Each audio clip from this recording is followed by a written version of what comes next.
Sonic X Shadow Generations has officially been announced, and they dropped this really sick trailer to do so. And I don't think it's an overstatement to say that people got pretty hyped about it, including myself. Oh, that was cool! Oh my god, what? Oh, this looks sick! But as I was screaming, losing my mind, a couple things slipped past me that were some cool details in this trailer, and today I aim to point those out because you might have missed them. So, let's get into it.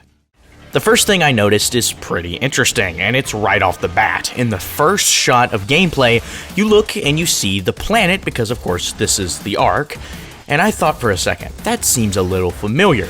Well, yeah, it's the same flippin' model. Good grief. I mean, this is just another thing that shows how rushed the original ending of Frontiers was. Now, yes, I know what people are going to say to this, that, well, it's for the continuity and it was just Sonic Team being smart and using their own assets. And those are totally valid reasons, and I don't disagree with them.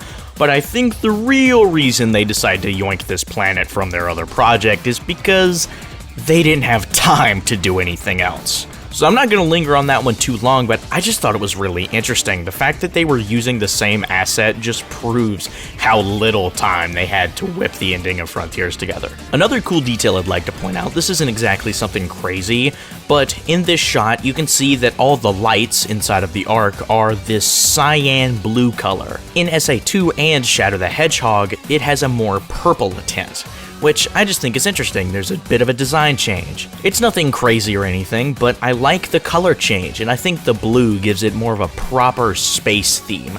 The purple felt a little bit too dark. It didn't quite fit, in my opinion. So after being thrown around and getting to see this really dope shot with Black Doom, we cut to Radical Highway. And dude, this looks sick, but there's a couple things I want to point out right off the bat. First off, to our left, we can see a sign that says Chaos Soda, and I think that's really cool that they're keeping the references intact that were in SA2, like they're just little fun signs everywhere. I'm glad that those are still here. But as we continue here, we can see that this section of the level is pretty linear, and a lot of people have pointed that out and said it's not a good sign for the level design of these stages. And yes, that would be a pretty fair point, but right at the end of this shot, we have something that kind of disproves that argument. We can see Black Doom coming up from the right side of the screen, and seeing this heavily suggests the idea that this is a boss level, which makes perfect sense. Boss levels in other Sonic games like Unleashed, for example, you run forward. Then we get on to the Bio Lizard, and something I immediately noticed was the background of this place looks completely different than Adventure 2. Now, of course, the original generations did this too. For example, the Egg Dragoon is in a completely different environment compared to the original from Unleashed. But going into the background itself, you can see these glowing pillars. I'm not sure if they're meant to be some sort of crystal or maybe a test tube or something. I'm not sure what they're meant to be, but it still looks pretty cool and adds a lot of ambience to this environment. So after seeing some sick camera shots, we reach the end of the trailer, but I'm not done yet. The logo. Now, when I looked at this logo originally, I thought it was like every other Sonic logo. They used the same font, you know, it's the same Sonic font. What you're seeing on screen right now is what most Sonic games use for their Sonic in the title. But when I looked at this new logo, I thought, hey, that looks a little different. So I decided to compare them, and sure enough, these fonts are completely different.